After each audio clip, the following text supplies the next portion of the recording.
وقتی چمدون تو داری میری، خیلی زود میاد یه روز بهونمو بگیری. جلوی آینه داد میزنی کو بال پروازم نیستم، از این به بعد برا تو درد سر بسازم. تو میری ولی یه روزی میای که دیگه دیره، همینجا میمیرن یادگاریات. تو میری از پیشم و دیگه فردا من میمونم و تو دیگه میری از یاد. دیگه تموم هرچی بینمون بود، همش میپرسم از خودم که حس بینمون کو.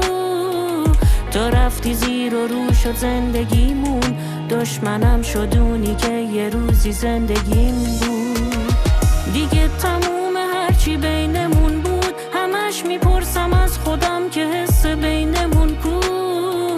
تو رفتی زیر و رو شد زندگیمون، دشمنم شدونی که یه روزی زندگیم بود.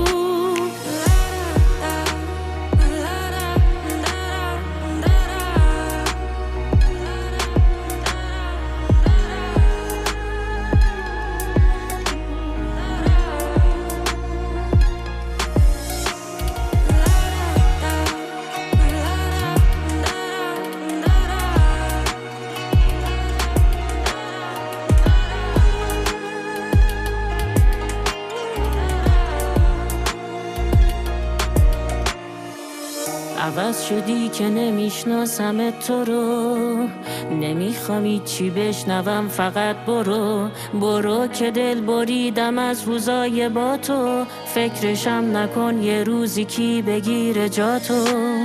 میری اما برمیگردی هر جا بری، نمیشه هیچکی من برا تو دست بردار.